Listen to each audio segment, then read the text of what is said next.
One, two, three.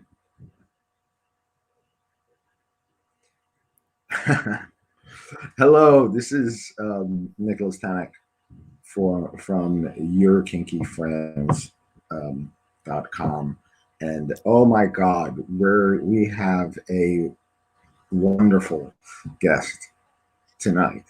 We're going to talk about escorting. We're going to talk about porn, and we're going to talk about being transgender.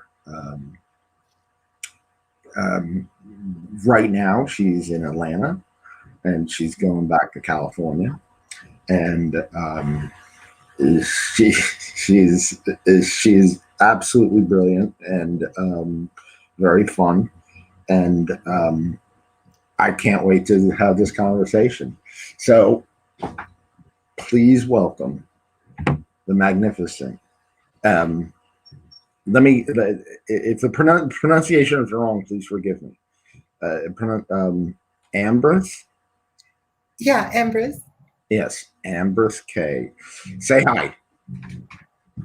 Hi. All right, tell us a little bit about yourself. We'll get into detail about everything else, but tell us a little bit about yourself. Like, what do you want to know? Like where I live or what I do? What you do. I used to live a very ordinary life until last year in February. I was working in the medical field.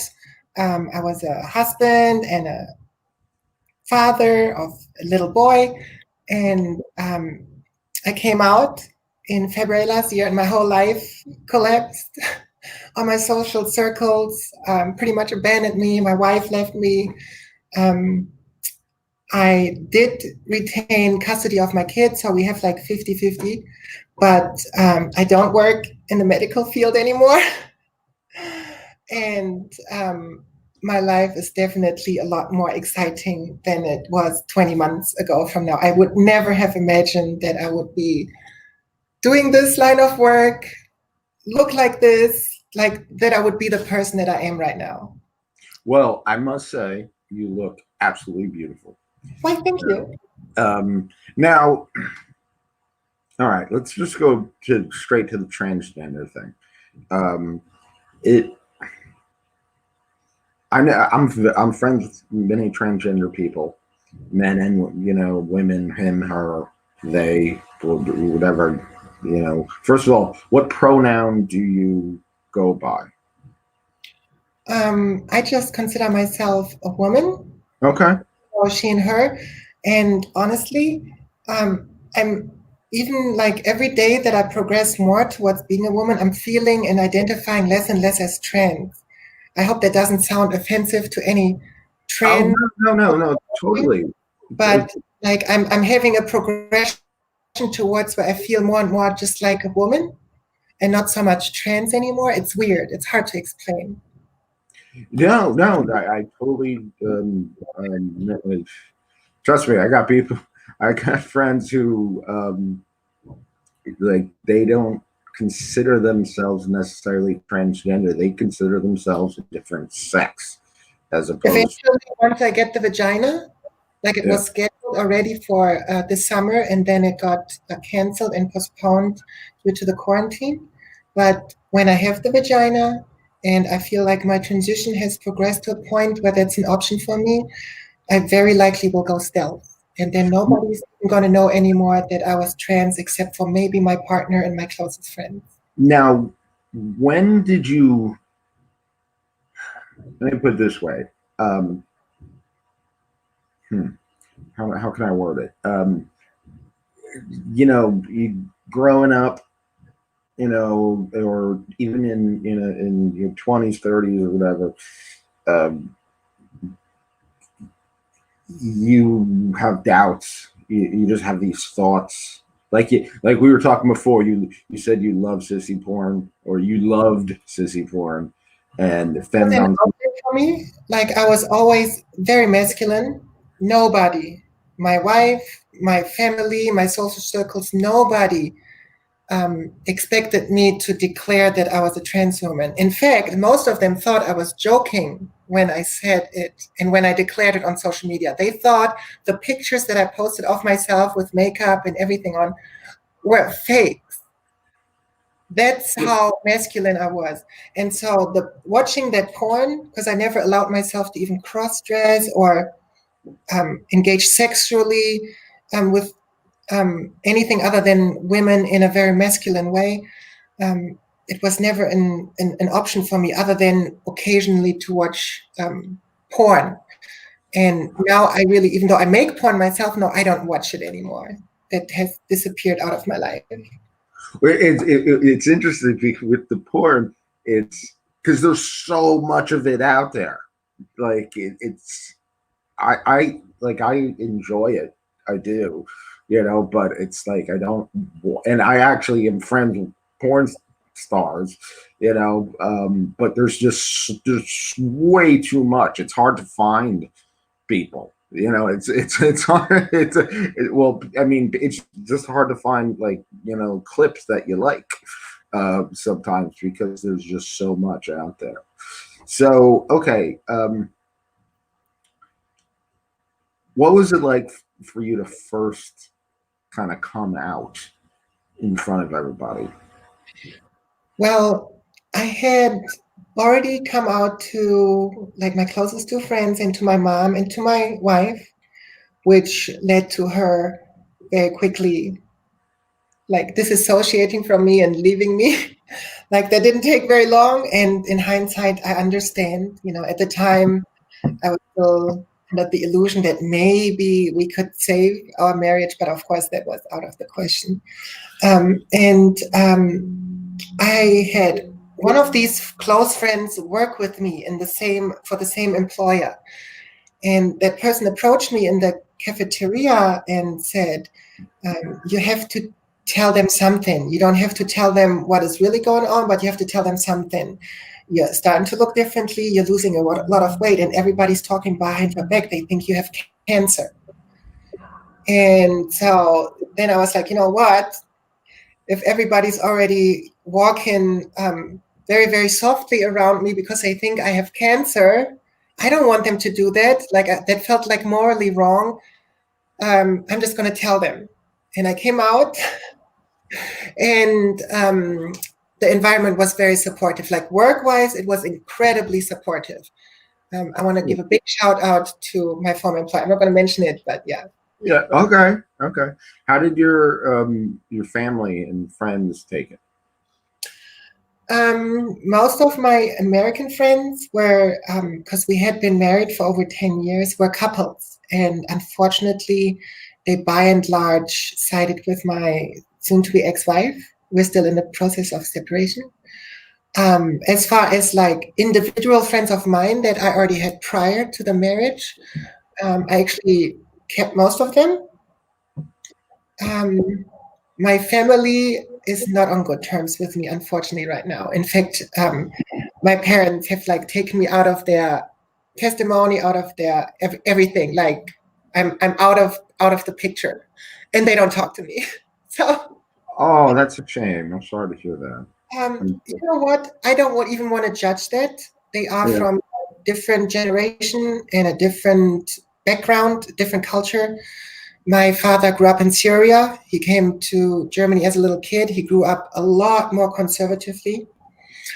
And everybody is entitled to an initial negative response. And in this case of, them losing their child, their son, of course, also to a period of mourning. Like I cannot expect, ideally it would be nice if they were just able to be like, you know what, I don't care. I love you, give you a hug. But unfortunately, best case scenarios rarely happen in real life. And so I still write them emails and little videos and send them pictures. And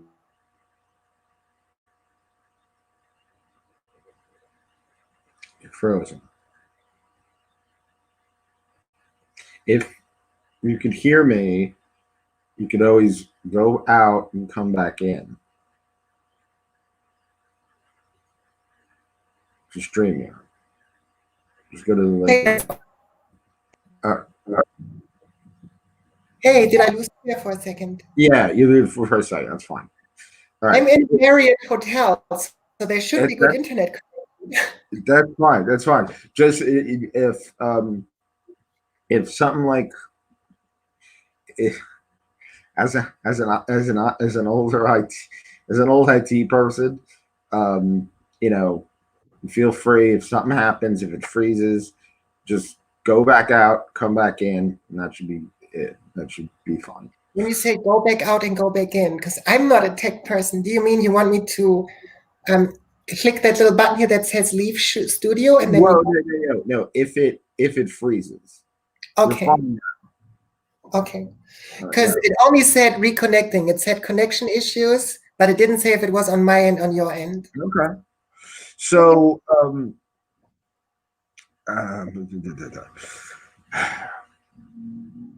I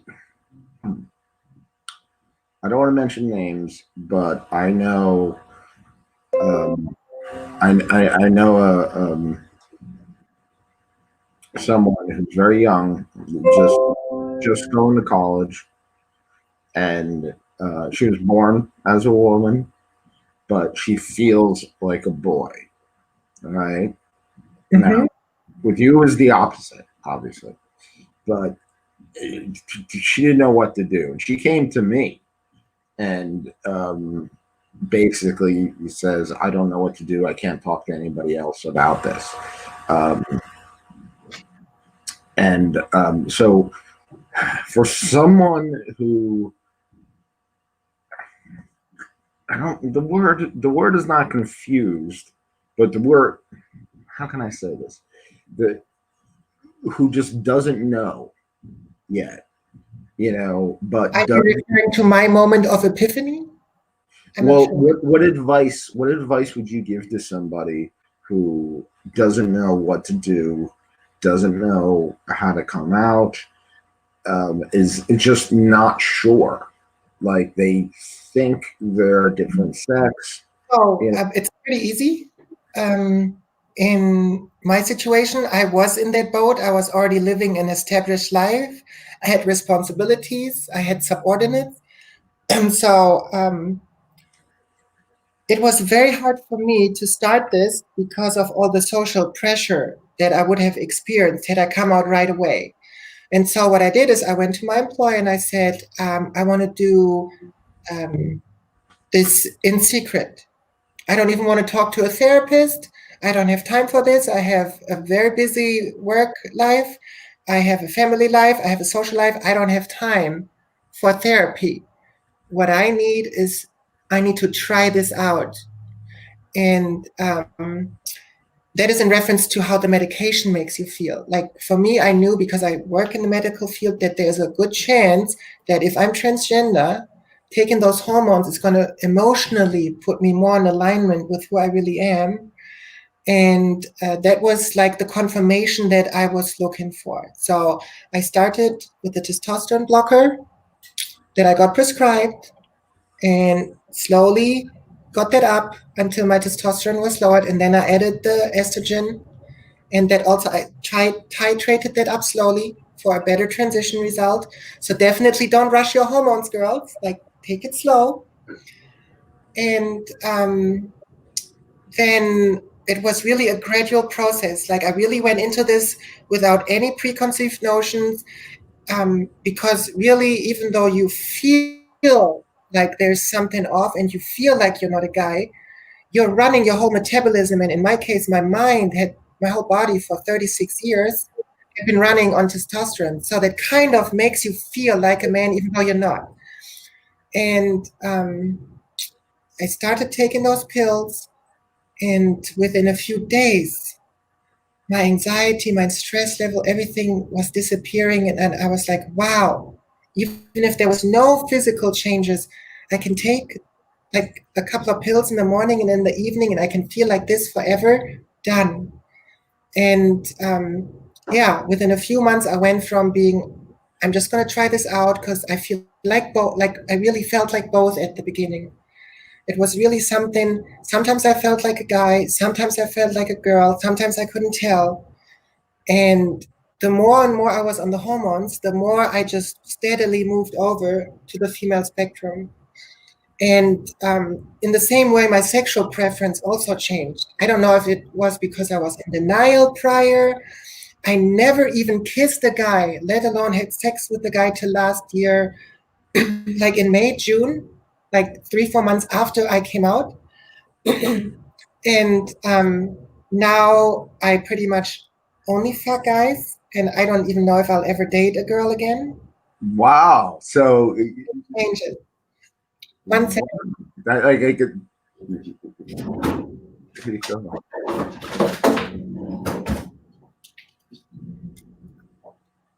Yes. Oh, okay. So do you think it's the hormones or the you wanting to be a woman to be with a guy? Give me 1 second. I have to plug this in, unfortunately.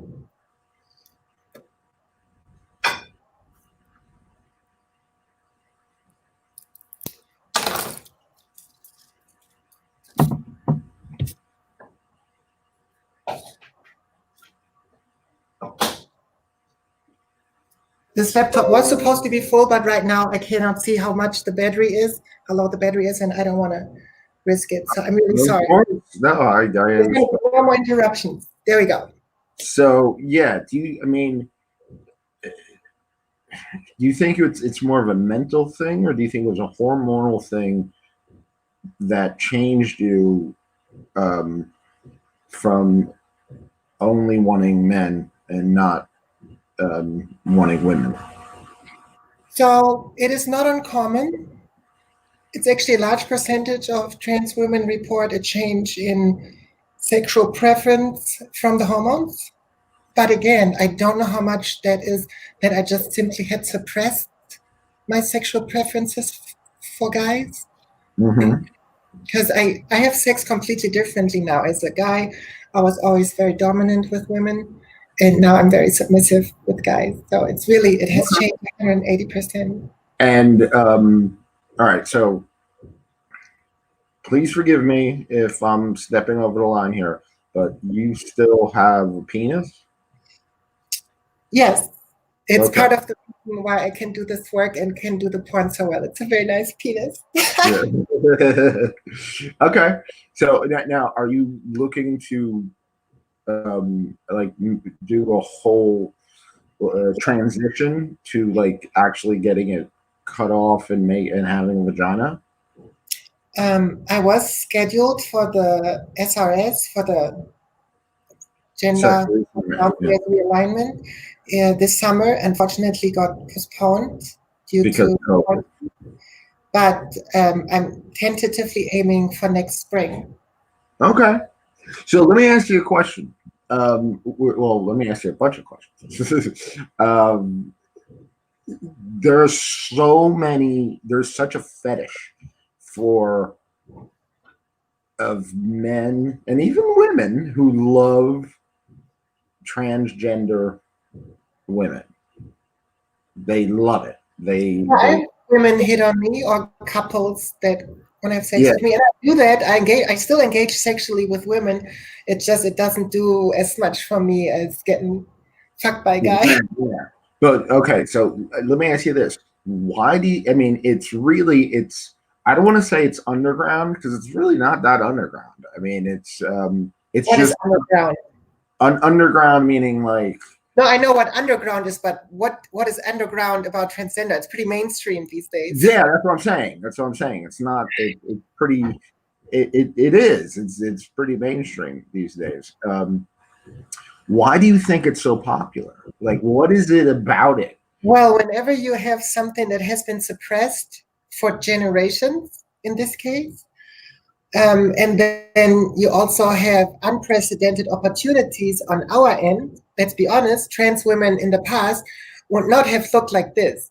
This is possible because of modern science. 100 years ago, trans women would have looked like men with makeup on, and they would have basically been just identical visually to a cross-dresser. Whereas now with medical science, we can actually make a transition. And with surgery, we can even change, we can give ourselves boobs and give ourselves a new pussy or a new penis if you're transitioning the other way. But that is, very new, like in the history of our species, that is unprecedented. So there's several factors that are coming together. Part of it is probably also American culture is very individualistic, very sexual. There's no other culture on this planet that has this overt individualism and sexualization, I think. Okay. And so I think that all plays together. I certainly have no shortage in business. Oh, we'll talk about that. We'll talk about that. But let's get back to the hormones. You're still kind of going, well, not kind of. You still are going through, the transition. Yeah.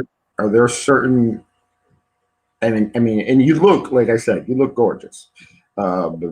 You know, if I saw you, if I saw you on the street, I would never ever think you were once a man. Um, you know, do you still have things that you have to do to kind of keep your masculinity at bay? Like, do you like shaving or anything like that? Or So I'm almost finished with my laser hair removal as far as the face and the body is concerned. I am not finished yet in the genital area for the surgery. So I shave my face because there's maybe like once a week I see like a few hairs appearing, but they're not even black anymore. They're just white. So I would say I'm done in that regard. The hormonal transition is going to be like another year, 2, 3, because it's only Mhm. been like 2 years. And I'm still practicing with my voice, I would say. So that's not done yet. But other than that, I feel like 100% at ease. Like when I go out, I don't put on makeup. I just go out as is, and nobody notices that I'm trans. And I would never Me, have thought that there was an option for me. I would never, and I think first of all, I think your voice is very feminine. Oh, I think Um, oh, you're very welcome. All right, all right, before we get into escorting and porn, real quick, let's just talk about impact play. You okay. said you like being submissive to men, and you know, impact play. There's whips, there's floggers, there's paddles, there's you name it, you can do it. There's hands, you know. Um, Fist, what do you? Oh, wait, were you talking about this? fists and balloons. It's That's my favorite. all And the right. hook, and the metal hook. Wait, fisting and balloons? Well, you got these like blow balloons you can put in somebody's butt and gently pump them up. And then another toy that I really, really like, it's like a metal hook with a ball, and the ball at the end can have like different diameters. And you put it in someone's butt, and then there's usually a little option to tie a rope to the end of the hook, and you restrain the person in a way that if they relax their body, they either choke themselves or the hook is pulling the butt up and pressing on their prostate. I like That's being new. knotted or tied up with the hook in my butt. I like that a lot. That's it. I've never heard of that one before, but Oh, you good. gotta look it up. It's I will. really nice. I specifically got swiveling heads. I ordered them. They were like 150 each, 8 of them, and have them installed over my bed now in my bedroom. And each of them can pull up 1,000 pounds. So I can pull up a whole person, or somebody can pull me up. And I fucking love it. That's pretty awesome. It's the getting tied up and the suspension. that does it for me. Wow.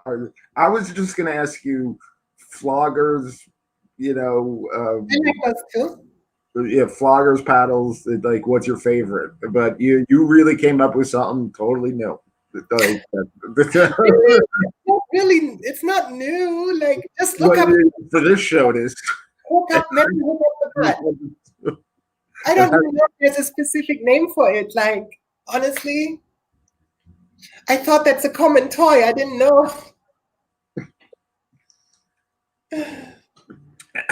No, that's good. This is an educational, journalistic show. So, To anybody watching, if you've never been hooked, you gotta try it. If you have a prostate, if you have a oh yeah, yeah, I did.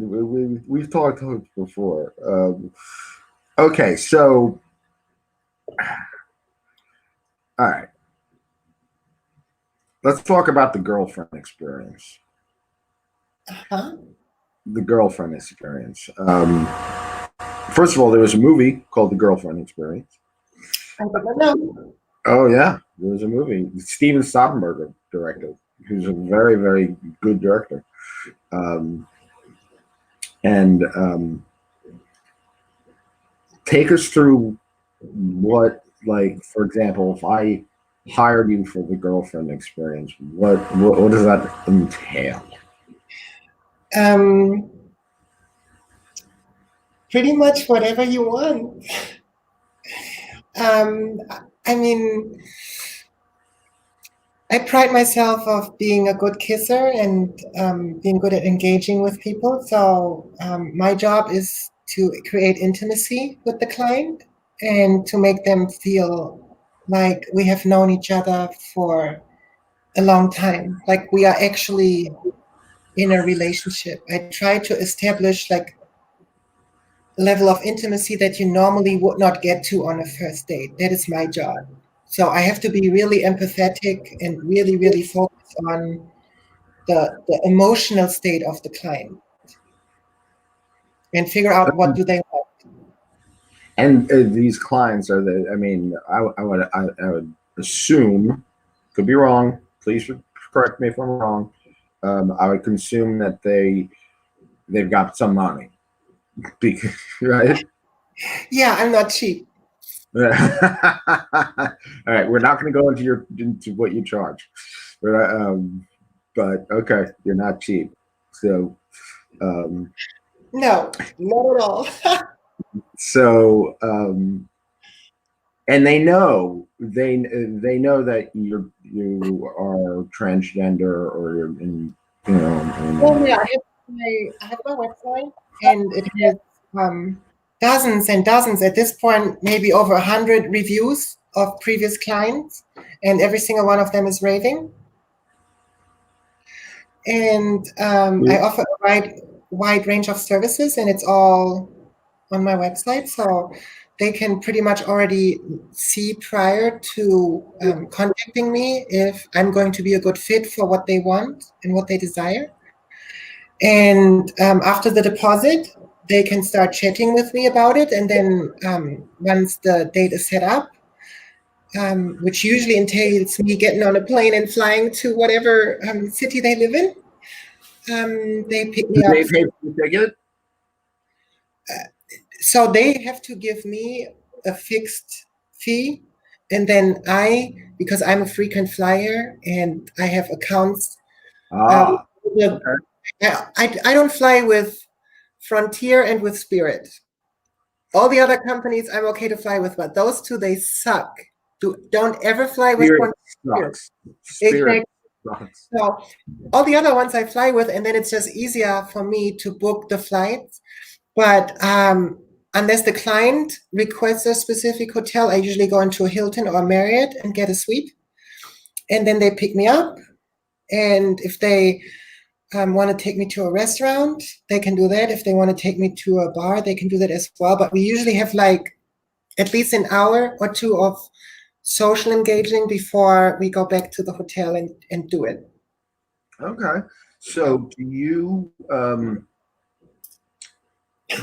how I want to ask this. there are some dangerous people out there, and there are some shady people out there. That's why Out, first timers, I don't go to the houses. If it's a repeat client and I have vetted them and I'm comfortable with their personality, I will see them at their house. so without, I'm still you taking know, a risk. like you could play your cards close to the chest without giving too many details. What are some of the main things that will make you? I don't want to say, that you vet or how you vet, but what are some of the main things that a newcomer who's never been with you before? What are some of the things that that is like, oh, okay, this person's okay. Well, there's different options. There is websites that you can sign up with as a client, and then you upload, your personal information and an ID, and then the website verifies you. Alternately, there is, of course, and I use one of those websites, there's private investigative services where you pay, 15, 20, 30, 40, $50 a month, depending on the quality and the depth of the background check that you are interested in. And in my case, they always have to give me a first and a last name and contact me through the phone number. And that's what I use to verify if they have any like criminal record, whatever. Okay. And they also have to send me a picture, a face picture. And that's just for safety purposes. So if Oh, something yeah, happens, definitely. yeah. Definitely. Now, would you And if say? they're not comfortable with providing their name and their phone number and a picture, then they cannot see me. It's Okay. not worth. Yeah, no, yeah, it's a safety issue. Now, And would then, you yeah, I say use a website to do the background check. would you say you have certain specialties?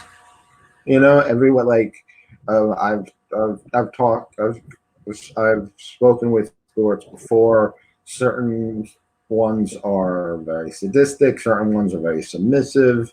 Certain ones, um, you know, just like different things and fetishes and kinks and stuff like that. Would you say you have any um, specialties? Um, well, honestly, when I started out with this, I started with the escorting around February of this year. So it hasn't been that long, right? And I never considered myself anything special. Um, According to my reviews, I'm pretty good at this, but like to a point where like I'm surprised. Like I used a public website as well, Tears for Rent, and of course I have you have different options there. I have a VIP package, so that kind of places me very high up anyway already. But there's other girls that purchase the VIP package, and it's up to the website if they have 10, 20 girls with a VIP package in a certain area, which one they actually place the highest. And I think that is largely based on the algorithms of the website, where they decide this profile gets the most clicks, right? And it doesn't matter if I'm in New York or LA or Seattle, I'm usually the very top first left picture on the site. And I don't get it, because there's all these beautiful, beautiful women on there. And I don't I don't know what the it factor is. I really don't know. But I get, I don't know, like 40, 50, 60,000 clicks just on that little profile there. And that's my only reference really, because on my own website, I mean, I see the clicks, but there's no competition. Whereas on this, public escorting website, I'm in competition with all the other escorts on there. So I don't know what it individually is. I think all the girls say they're good at oral, they're good at, this and this. And even though I don't like to dominate my clients, I top. I have no problems getting hard. Maybe that's my specialty. I don't need Viagra. I really just, it's weird. Like most of the girls lose the ability to get an erection and keep it pretty quickly from the hormones. And I knew, like, I mean, I read the statistics. It's like, I don't know, like 70, 80%. I knew that that wasn't going to be me. I have a very strong sex drive, always had it. And I always had what I call the dick of steel. Is that okay to say?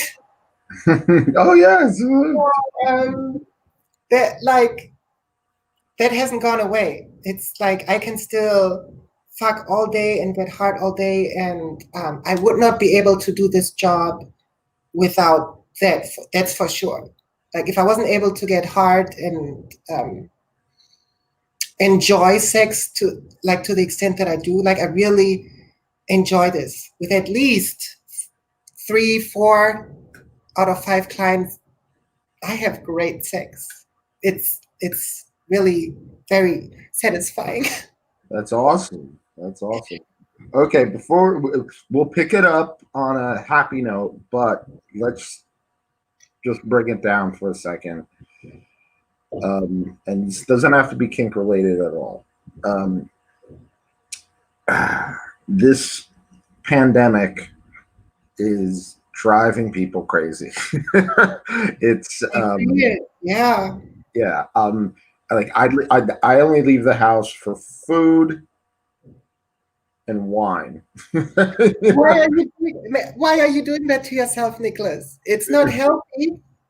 Well, no, I'll maybe take a walk around the block for exercise, but you know, but it's like I very rarely leave the house, and these. Yeah, I have not changed a thing in the quarantine. I live my life exactly as prior. Period. Okay. So yeah, that was the question. Why? How are you like just personally, not necessarily professionally, but we can get the professional. You could add that in. How are you dealing with it? Just like I always deal with challenges in life, you can choose to see circumstances as something that negatively affects you, and then you can see yourself as a victim of those circumstances, or you can see it as an opportunity. And for me, I saw the quarantine going down, and I saw all these other girls saying that they are closing down their business and they're going to stay in. And I was like, cha-ching, thank you. So I have been traveling more than ever. I've been making more money than ever. Every time I'm at the airport, and this is terrible. Like what I really would like is to have this completely blown out of proportion quarantine to end and people to be able to go back to work. Yeah. And my little kid to be able to go back to school. He hasn't been in school since March. It's unacceptable in my opinion. And I think it's completely blown out of proportions. And that's me as a healthcare professional saying that. When I come to the airport, there's nobody. You know how you used to squeeze yourself through the crowds with the suitcases everywhere? You can now walk right up to security. It takes 2 minutes to get to security, and 2 minutes later, I'm at the gate. I show up 45 minutes before my plane takes off. 10 minutes before boarding starts, I show up at the airport. It used to be 2 hours, right? Yeah, it used to be 2 hours. Right, cost half. The hotels cost less than half. I'm going into the nicest hotels that used to be $500, $600, $700 a night, and I'm getting a night for $200, $250, like hella cheap.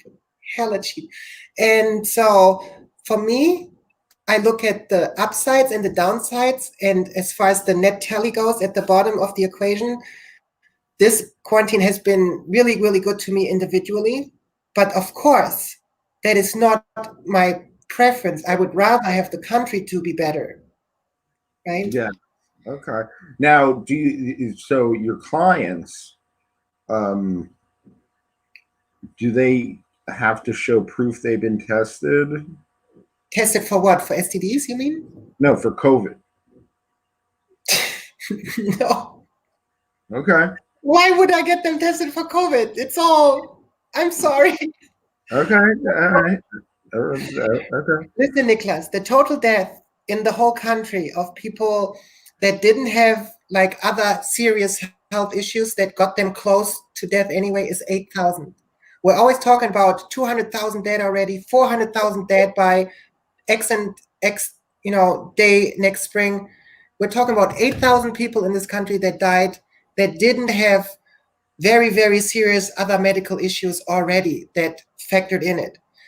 So I just don't think I'm going to be that 8,001 person. I'm very healthy. Like I'm pretty sure that I already had it. And if I didn't, if I get it, I'm not even going to know. Because Now, I think I'm going to be of the, 75, 80%, 85% of the people that have very mild symptoms or have no symptoms whatsoever. now I'm okay. I'm curious about this. As an escort, your clients, what would you say the age range is? The vast majority is, I want to say, in their 20s and 30s. Okay. Do still get clients in their 40s and 50s, and very occasionally somebody in their 60s and 70s. But most of them, I want to say, between like 20 and 35. I want to say like 60, 70% of my clients. Okay. Now, to get a little personal, and if you don't have to, agree to answer this question, but are you in a personal relationship now? No. Okay. I've dated 3 guys since I started sexually engaging with guys last summer. I dated one major porn star in the industry, male performer. Then I dated an artist who does glasswork and painting. And then my last boyfriend was Netflix director. But now I'm single again. So I'm still figuring out what I want in guys. All right. After we're done, we got to talk about this Netflix director because I think I watched every single Netflix thing since I was. Try to guess who it is. He's famous, but I'm not going to mention his name. Oh no! Don't mention him here. Good guy. It just didn't work out, But he's a gentleman. Okay. All right. So let's talk about porn. He was my client first. That's how we met. We gotta talk. I gotta write a note. God damn. Netflix. All right. So let's talk about porn. At some point, let's be honest, the size of the bank account and of the penthouse does matter. It does. Of course. I don't have tons of money, but I do have a big house. I have a big house myself, so just to property ownership. Yeah, I live in a very, very large, and I'm not bragging or anything like that, but a very large old Victorian mansion. And it's old, so there are problems. It's falling apart. But it used to be like a commune, like seriously. Like you had to go in a commune once. What? I lived in a commune once, many, many years ago, for like 6 months. Really? Tell us about that. We were all fucking each other. Like, I'm not even kidding. Everybody was fucking everybody for 6 months. It was orgy every evening, pretty much. That's what we were doing. We were like but it was also like very artistic. I'd walk into a room and there's my friend Natalia painting, and then I walk into another room and there's Baron and the girls, who's a hypnotist, and they're all hypnotizing each other to do crazy sex shit. There's my friend Luna Dark, and who I've played with in the past, who's been on the show many times, and she's there in a French maid outfit, just hopping around, and then there's my dom, Miss Melissa, who's cooking and gardening. That's what I want. I want a dominatrix gardening show and a dominatrix cooking show. I would watch it. Yeah, you could. If do you cook? Get dominated in the garden with the vegetables, huh? Oh Yeah, yeah. with the vegetables. Get some string beans and then whoosh. So let's talk porn. You've done some, and Yeah, I've done some. now there's like we were talking about before we were on. There's so many different types of porn and different kinds. There's sissy porn. There's straight up regular porn. Just people fucking transgender porn. There's uh, excuse me.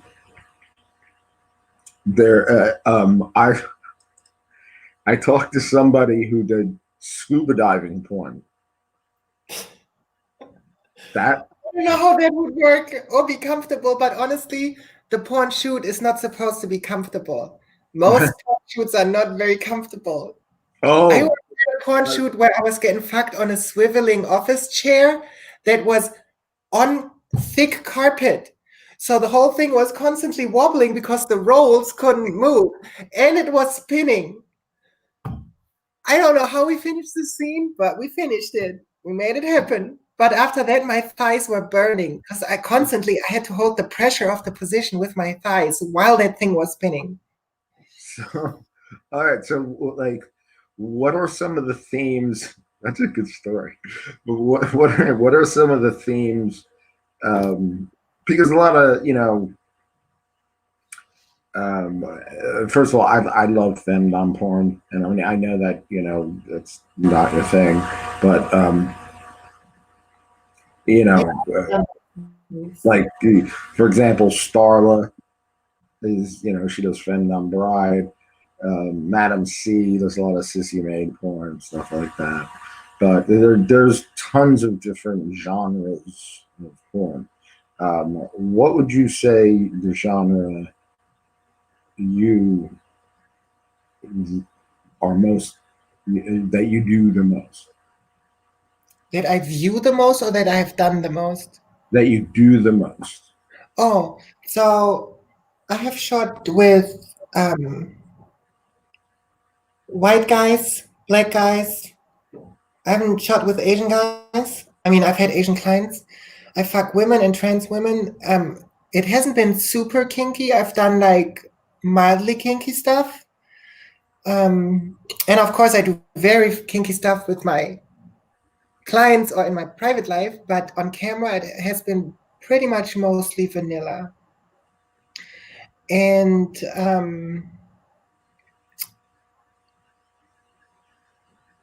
I don't like it's I mean the sex is okay, but it's like it's it's really just it's work. Like people always think that It's acting.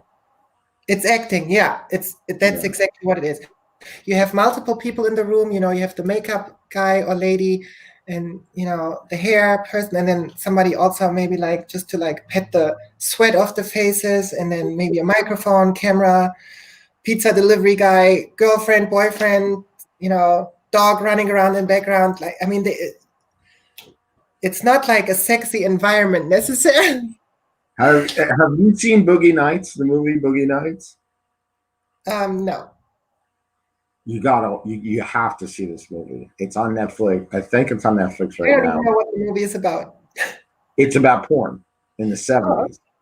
Yeah. Mark Wahlberg's in it. Burt Reynolds is in it. oh, he plays the porn star with the giant dick. Yeah. I've masturbated to it. I just never saw the whole movie. You should have started off with Mark Wahlberg and the big dick, where he plays the porn star. Well, you don't see the dick until the end, so I didn't want to spoil it Oh, for I replayed that. you. Now, all right. Now, this is Mark Wahlberg is a very handsome man, so give me a break. he's a good-looking dude. Not the looks; it's that he's manly. He's Okay. Yeah, he's got the muscles. he's just a manly guy. It's not just it's the personality. It's like I bet he smells very manly. In my head, he's just No? I gotta email. I gotta email you. There's this comedian named Dan Van Kirk who does an impression of him that is absolutely hilarious. It is one of the funniest things I've seen. You would love it. I mean, he doesn't look like anything like Mark Wahlberg, but he does his voice perfectly, and the jokes are great. So yeah, remind me email you that. You're gonna like it. Okay, so out of all of the clients that as an escort, out of all the clients that you've, what is one of the most unique suggestions or request? What is one of the most unique requests that you ever got that you're like, I've never done this before, but okay. The most unique request. Well, as far as like one of the toughest You get whatever. that I ever had was actually just a few weeks ago. And I was very hesitant about if I wanted to do it. And I'm probably not going to do it again, but I was curious if I was going to be into it. I had this guy who offered me a lot of money. And then we went to Home Depot together and he let me pick a PVC pipe. And he just wanted to beat me with that PVC pipe. Not like everywhere, specific parts of the butt and the thighs and the legs. And he wanted to then take pictures of the hematomes afterwards, of like the bruise. He wanted that to be real bruises. And I definitely would not have consented to it had it been something that I wasn't curious about experiencing myself, because I do enjoy pain to get that subspace induced. It's hard to explain if you are not if you have been dominated, then you know what subspace is, where you just your mind just goes empty, and you just become a vessel for the other person. But I went to my limits there. That was pretty fucking painful. As far as the emotional limits go, I had a client who proposed to a girl, and she initially said yes, and then he bought tickets to a ultimate fighting competition, UFC fight in Vegas. Oh, romantic. Huh? Oh, romantic. Well, we're talking fifth row floor, right in front of the cage. We could feel the sweat and the blood splattering us, I said 10 feet away from Joe Rogan. He was the announcer there. I touched him twice. I had to the first time I touched him, he didn't notice. The second time I touched him, he turns to go around and goes like, "What are you doing?" I was like, "I'm sorry, I had to touch you." And he was like, yeah. I couldn't help myself. Anyway, so he buys everything. He gets the nice hotel room and everything. And then the girl changes her mind. And he was devastated. And then he approached me. He had booked me prior, so I already knew him. And he was just crying his heart out. And he said, "I don't know what to do. If I stay here, I'm just gonna," he didn't want to be at home, but he also didn't want to go on the trip by himself. And then I ended up going with him, and we did 4 days in Vegas and gambled away I don't know, $150,000 in 4 days. But it was his money. It was his money. Not your. No, I don't gamble with my money. But here's the thing: he gave. That was the biggest bet I ever did. He gave me. It was also I don't know, 12, 15. He gave me a bunch of,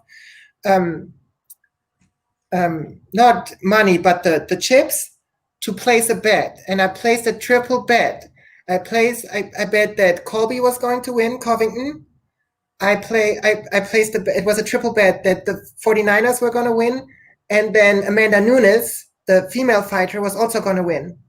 And I don't know if you remember that. The first 2 fights were just fine, and then that fucking 49ers game, in a minute before, the game was over.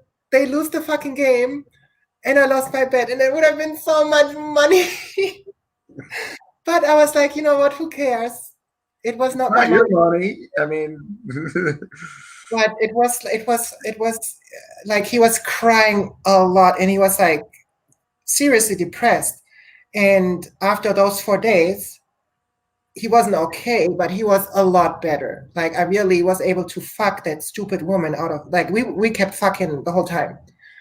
And I made every effort to fuck him so good that he gets over that woman. And I hope I achieved it at least partially, because he was a lot better 4 days later. so in many ways, you're like a therapist. Yeah, I talk, like a surprising amount of time is spent on them talking about their relationships and their marriages and their kids, you know, or their hobbies or the stress that, I mean, life in America is stressful, especially for people that run a bit, like a lot of my clients, they run businesses. One of the guys that I saw in New York when I was there, he's the CFO of a Dow Jones company that is not doing very well right now. So, like they have a surprising amount of pressure and stress, and I'm here to listen and to give them a good neck massage and kiss all those worries away for just a short period of time. That's my. Okay. All right.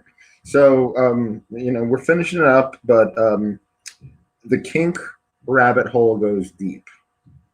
We've been talking about some kinky stuff, hanging people from ceilings, stuff like that. There are things that I'm into that I never thought I'd be into, like having a custom-made chastity device and stuff like that. I have a few of those for the you, client. you do? Oh yeah, if that's what they request, I dress them up, I put them in the cage, I put lipstick on them, and I make them my little sissy boy. Oh, Oh yeah. okay. Wait. We back up here. First of all, do you have anybody in chastity right now? No. Okay. And how long do you keep them in chastity when you put them in chastity? Well, Let me ask most this. of them don't have experience with that. So usually after like a half an hour, it gets uncomfortable for them. When they're used to it, you can let them wear it for longer, even days at a time. But Oh. yeah. And is it plastic, silicone, or metal? I have a pink plastic and a clear see-through crystal one, and then I have two metal ones, like chromed metal ones. Wow. Okay. One of them has little spikes. Oh, ouch. Okay. So let's go back to the original question. Is there anything new? Like I said, the kink rabbit hole goes deep, and we're all evolving. You know what I mean? Is there anything new you either want to try or you're just starting to try out?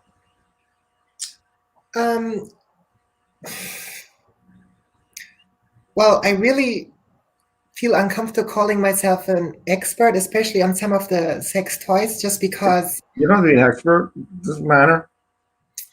It doesn't have to be toys either. It should be just actions. Say it again. Repeat the question. The kink rabbit hole goes deep. We're all evolving, and we all get into new things. You know. Oh, there's something new that I'm really into. Yeah, is there something new that you want to try out, or you're just starting to try out?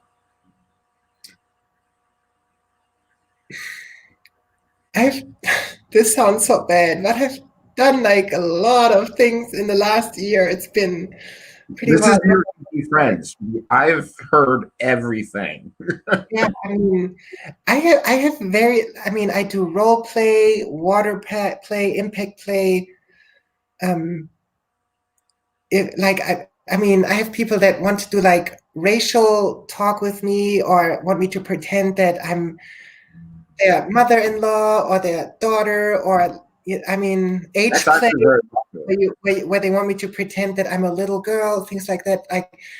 Um, I'm I'm pretty much available for everything that is consensual except Yeah, for that. I'm And not talking I've done it about. all, ta- really. I'm, I'm talking about things that you personally wanted to do, not Everything what your that clients want to do. I pretty much everything that I wanted to try, I have tried. Like Okay. I All right. cannot. We can do. All right. I'll accept that as an answer. I cannot like I cannot come up with something where I go like right now. I mean, the newest latest thing that was really like that last frontier was like wanting to know how much pain I can take with Okay. that. Like, That that now I know, and it's really not my thing. I like the mild pain and torture. I do not like the. I don't want to have bruises again. It was not pleasant at all. okay. So Tom keep forgetting what I'm doing. Okay. Oh, I have one thing. Sure. I would really. I've only done it once, and I freaking loved it. And right now, it's just not an option. I want to go back once it's possible into like some clubs with dungeons. I really like getting um, played Public. with in front of an audience. That Oh was yeah, yeah. No, that's a big thing. That's a definitely a big thing. All right. So we have a section here called BDSM on a budget. Now, I highly recommend everybody, if you have the money, to invest in BDSM products. But there's other ways to be kinky. You don't need products all the time. You sometimes the voice is just, you know what I mean, is in words. But certain things cost money. Corsets cost money. Toys cost money. All that stuff. Maid outfits cost money. Um, so, for if there's, let's say there's someone, whatever gender they identify with, let's say they want to be kinky, but they don't have the money to spend on quality products. What advice would you give to them? don't waste your money on cheap products. Period. If you don't have the money, save up.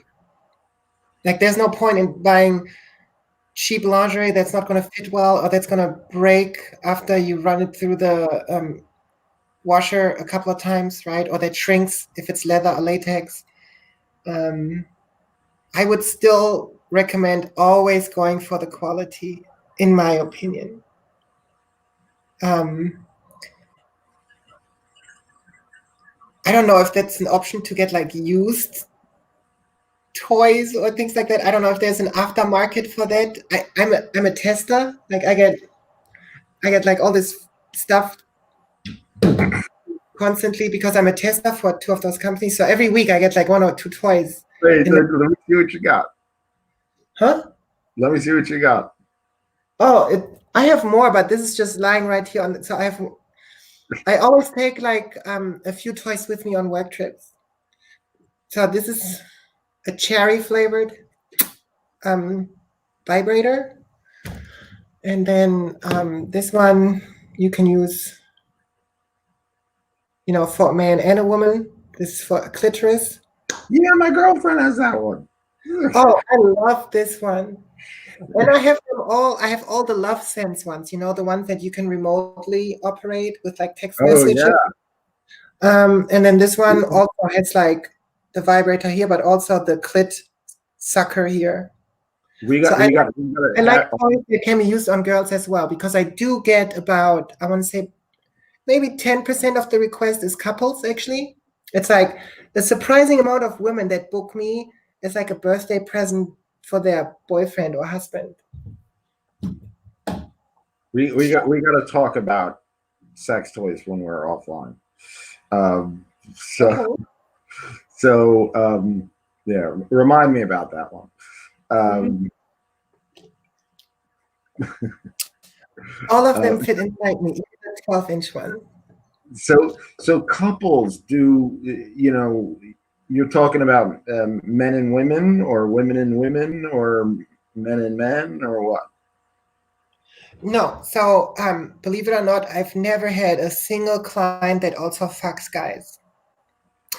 Okay, so Somebody that a bisexual man would go for. I pretty much have guys that are into women and trans women as my clients, or married couples or long-term relationships.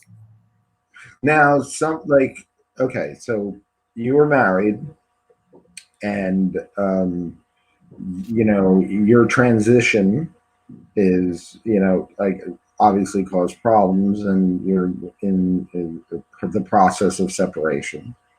You know what I Well, it mean? ended up, but hopefully we will be. I think she's already in a better place. I hope, and I most certainly am. And so Yeah, that's good. all you can hope for. That's awesome. But so the wives of the couples, do they ever have an issue with you being transgender? I don't understand the question. Obviously, they won't book me if the wife isn't also interested in me. So they're always cool with it. No. Well, yeah, otherwise I wouldn't see Okay, them. cool. No, that's awesome. That's great. But Yeah, yeah, no, I was that just thinking off the top of my head, like, if at any point, I mean, it had never happened so far, but if I got the vibe that it's not consensual for the woman, that she's being coerced into it, that's it. I wouldn't continue with the date, but that hasn't happened yet. yeah. Okay. Now, You'd be before surprised how many times the woman is actually the one that contacts me. It's not the guy, it's the woman that goes. interesting. Because it's the woman that wants to make sure if she's comfortable with me. The guy, they're always comfortable with me. But the woman wants to chat with me first to make sure we vibe. Okay. Right? Cool. Now, And I always make sure that the girl has a great time as well. now, before we get, like, I got to take it down a notch again. There's a lot of transphobia, homophobia, and all that shit, and I'm sure it's stressful on I you. haven't experienced it.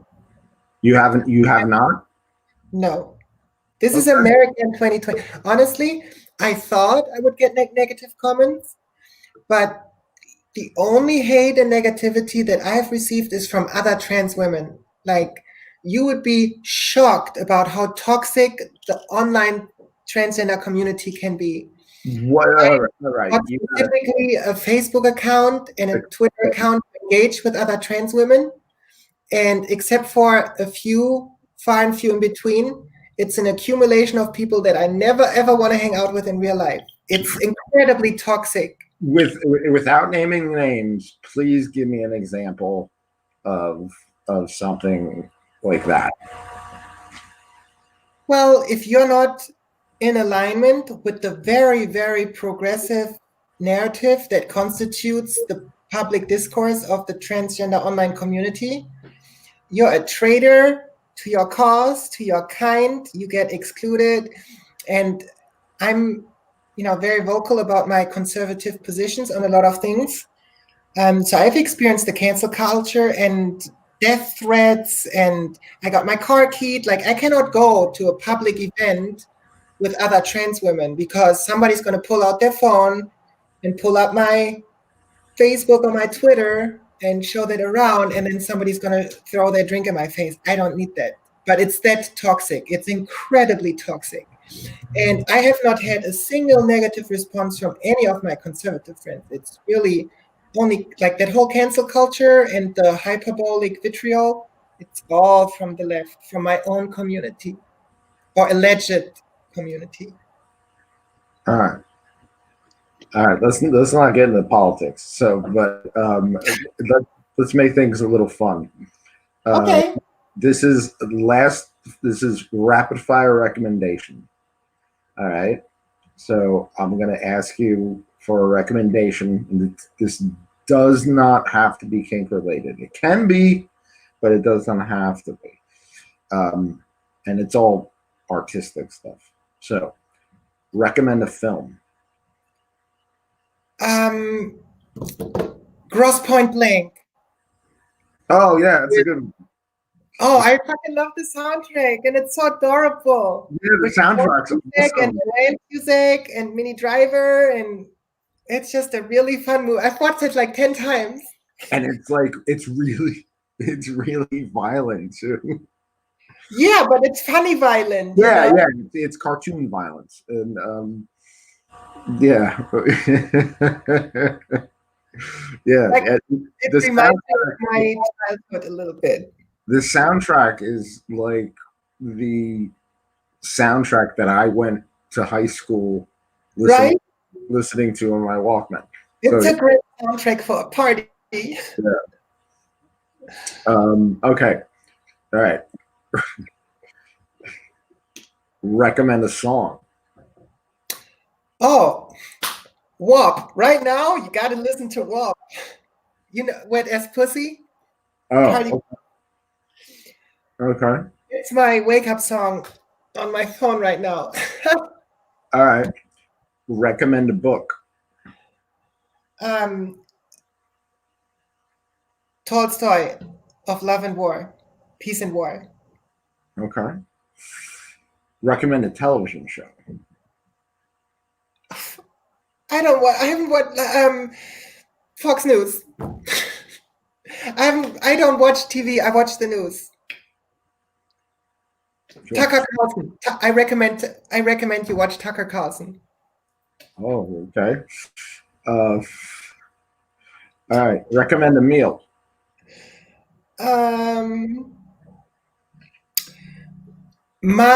When I cook it, kale stew with smoked meats in it.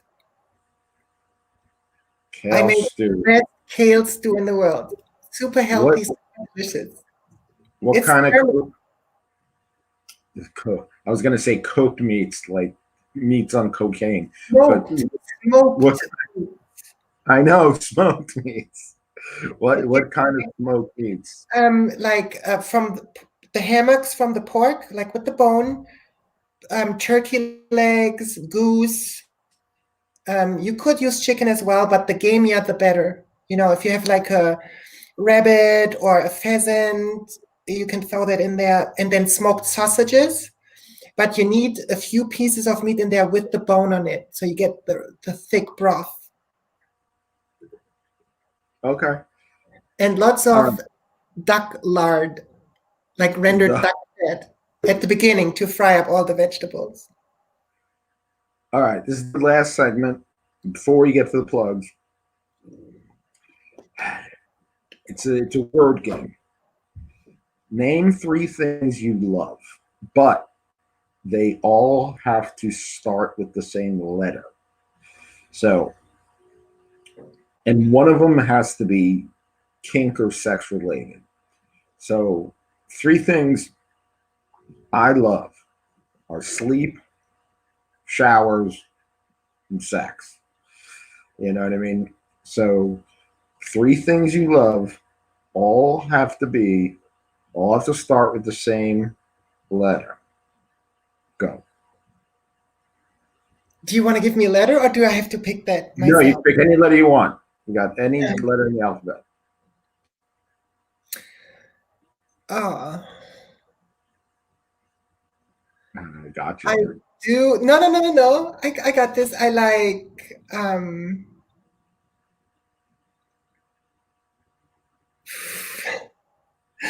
wow, you caught me there. I really I like salty snacks. I like Okay, that counts as one. You count that. You can use a phrase. I like sucking dick. Okay. And like even though I don't do it anymore, I love smoking. Okay. In my dream, I still walk around with a cigarette sometimes. It does look elegant. I don't like the smell of it, but I stopped 8 years ago, but it stopped a long time ago too. the cravings don't go away. In my mind, I will always be a very happy smoker for the rest of my life.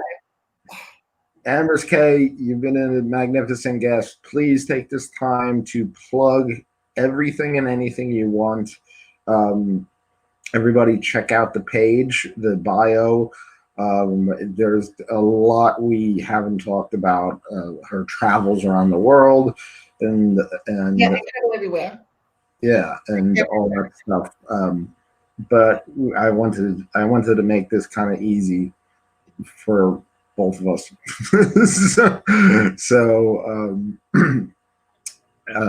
please plug everything, whether it's Twitter, Facebook, Instagram, you name it, go. Oh, you want me to mention that?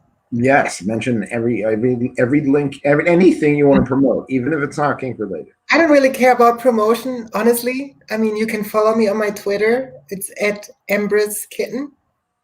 And on FetLife, I'm Ambrys. And I have a huge following on Facebook, but that's really not really related to my work. It's more like as a transgender conservative activist. So that's why I post a lot of political stuff if you're interested in reading any of that. And then I have my own website, but I'm not going to advertise that here. That's really just if a client is interested in booking me, I send them the link. But I don't want that website to get flooded with people that are not serious in their inquiry of my services. So I have no urges to promote that. Okay, so yeah, that actually makes you very mysterious. Honestly, it just says crazy Daisy deadly cool. That's all it says. I'm surprised how did Erin, my booking agent, how did she find you? Yeah, I couldn't. I think you did an interview with another groupie girl. I never shot with her, but I knew her and I saw your interview with her, and I thought it was hilarious, and I loved your interview skills. Oh, thank you. And then I sent your Twitter page, your kinkyfriends.com page, just a message saying, hey, that was a really, really fun, like, I almost pissed my pants, like I wet my pants almost in that interview. You two were so funny. And that's all I said.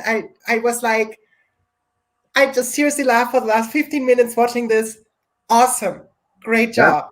That's what I want to do. Like, I'm not, this is kind of like it's a journalism thing, but I like to make it a comedy thing. Also, I want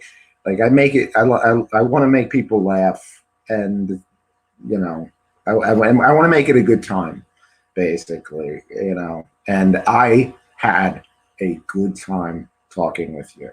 So stay on the line, please. And everybody go to yourkinkyfriends.com, go to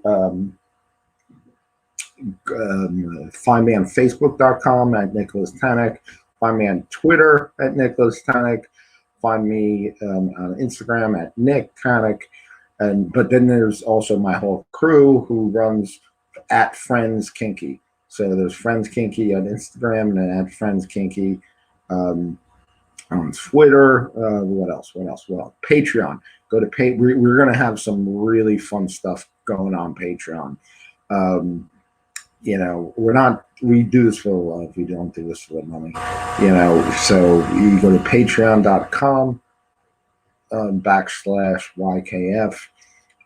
We have a Discord chat group that you can get through the site. Look up whatever your kink is. I'm sure we have it somewhere. Go to the search box and just look it up. Like, for example, I just got an email saying we love castration play. I'm like, okay, just look up castration. And I was like wondering, I was like, oh my God, we got a lot of people who are into castration. There So, was a period in my life where I was really turned on watching those videos with the women that already had the orchiectomy, where the balls are removed and they still have the penis. oh, yeah, the transgender episode. No, I mean like that was porn that for a while I was into watching. Like Oh, watching porn where the girls didn't have the balls anymore, where they were like removed. It's called an orchiectomy. yes, yes. You should check out. We did a great episode with So they what have basically been castrated, but it looks kind of hot. I think it looks hot. we have a transgender panel episode with Kit Wild and no, with Wild Karma and Kit, and they're both transgender people. One of them is post-op, one of them is pre-op, and it's really informative, really funny, and definitely check it out. Just go to the search box and put in. I'll send you the link. But just if anybody out there, just go to the search box, put in transgender, it'll come up immediately. All right, it's getting late, my friends. My Dom is calling me. Remember the cardinal rule: be cool, be kind, and keep an open mind. Take care, everybody.